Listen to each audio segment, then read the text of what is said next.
Selamat siang dan salam sejahtera bagi kita semua. Alhamdulillah saat ini meskipun suasananya hujan, tetapi karena dalam suasana pandemi COVID, kita masih menyampaikan materi dari rumah, ya, dan mahasiswa juga dari rumah. Sore ini atau siang ini saya akan menyajikan materi Let's Count atau mari berhitung dalam prinsip dasar menghitung di matematika diskrit. Nah, Anda bisa dapatkan materi di e-learning. Yang ditanyakan ada forum diskusi, ya, di modul-modul itu. Kemudian yang tidak kalah penting, saya juga akan menyajikan kelas virtual atau video conference, ya, yang akan menyajikan materi pada sore ini. Oke, selamat siang. Assalamualaikum warahmatullahi wabarakatuh. Nama saya Slamin.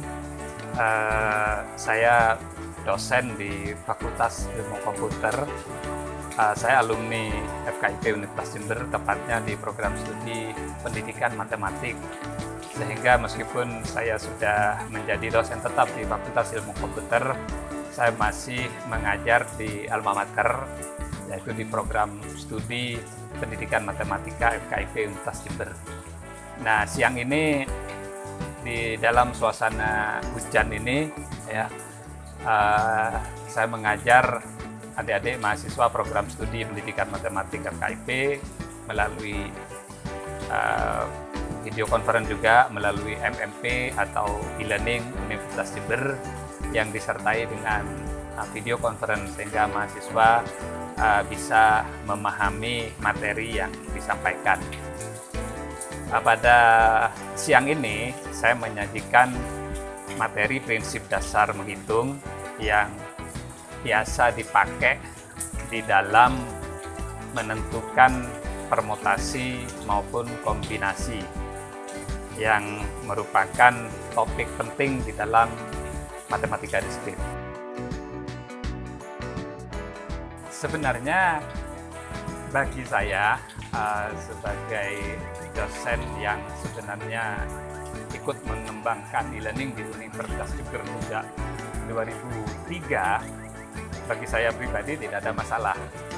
Bagi saya sih tidak ada masalah, dan sebenarnya bagi mahasiswa, karena mahasiswa kita itu saat ini sudah anak-anak milenial kan, bagi mereka sebenarnya kan nggak ada masalah. Cuma yang sering jadi masalah adalah koneksinya. Kalau teknis bagaimana menggunakan, apakah itu telekonferensi atau media yang disediakan oleh Universitas Jember seperti Big Blue Button misalnya, ataupun yang menggunakan dari third party atau dari pihak ketiga seperti Zoom, Google Meet, atau Skype, bagi kami sih nggak ada masalah gitu. Cuma yang sering jadi masalah ketika koneksinya kurang bagus, sehingga kadang yang kita sajikan itu terputus-putus, ya, khususnya mahasiswa. Kalau bagi saya pribadi, karena di rumah koneksinya cukup handal, itu nggak ada masalah mau menggunakan Zoom ataupun menggunakan Big Blue Button.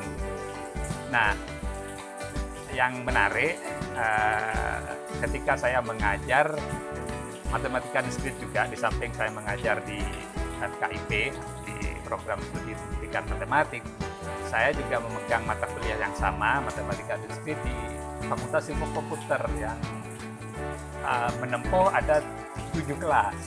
Nah, itu menarik gitu.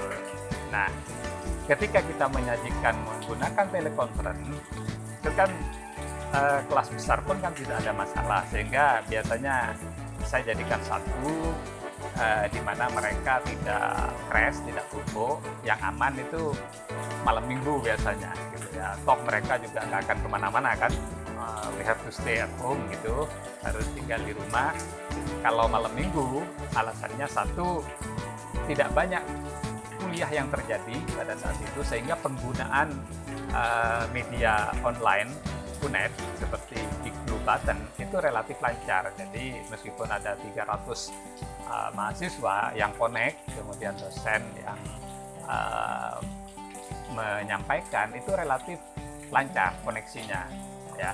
Kemudian kami rekam, jadi telekonferensi itu kami rekam, dan rekamannya itu kami taruh di kelas masing-masing ya, di kelas masing-masing, sehingga mahasiswa sesuai dengan jadwal yang sudah ditetapkan bisa mengakses ulang ketika saat telekonferensi secara live mungkin ada permasalahan yang mereka tidak pahami, mereka masih bisa playback istilahnya, bisa memutar ulang penjelasan tadi sesuai dengan jadwal yang sudah ditentukan, sekalian juga mengisi daftar hadir, atau bisa memutar ulang lagi anytime ya, sesuai dengan kebutuhan mereka ya. Kalau misalnya ada yang kurang jelas, mereka mutar lagi.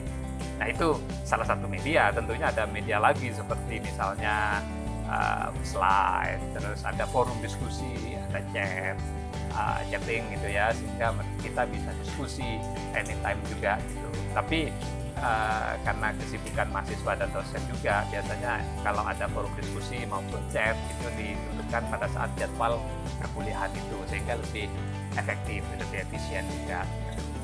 Jadi pada prinsipnya tidak ada masalah ya dalam pemanfaatan telekonferensi itu ya, karena mahasiswa bisa mengulang-ulang gitu ya apa yang disampaikan oleh dosen tersebut.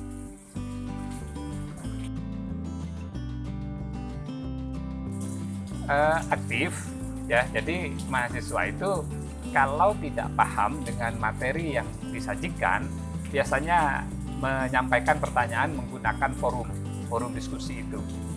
Nah, nanti ketika ada pertanyaan dari mahasiswa, tidak harus dosen yang menjawab, ada temannya lain yang menjawab. Itu terjadi di mata kuliah matematika diskrit yang saya ampu di pendidikan matematika ini gitu.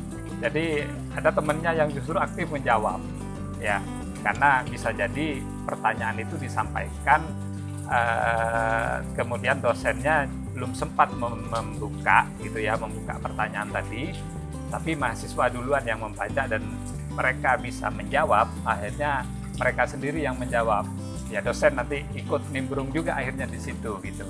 Jadi bagus juga interaksinya ya, kelihatan interaktif ketika seperti itu gitu. Jadi baguslah partisipasi, apalagi mahasiswa FKIP kan memang dicetak nanti jadi guru kan, jadi aktif sekali mereka itu berdiskusi.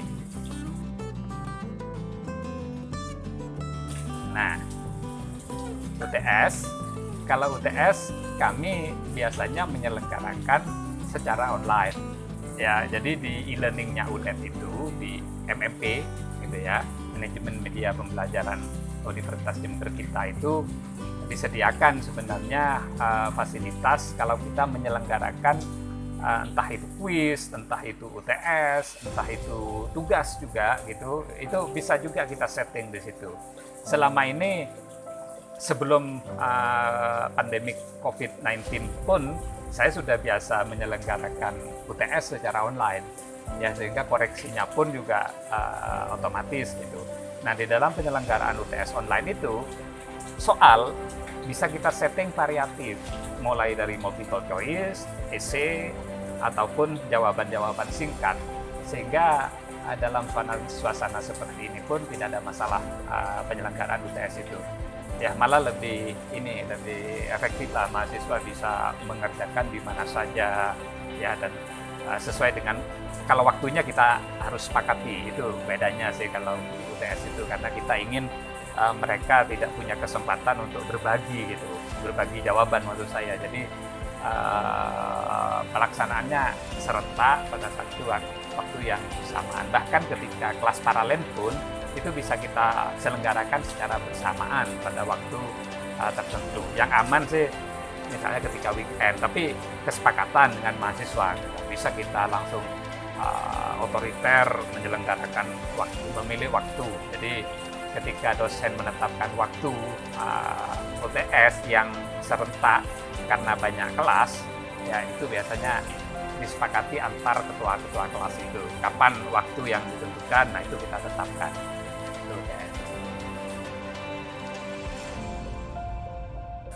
harapan saya pertama tentunya meskipun secara teknologi saat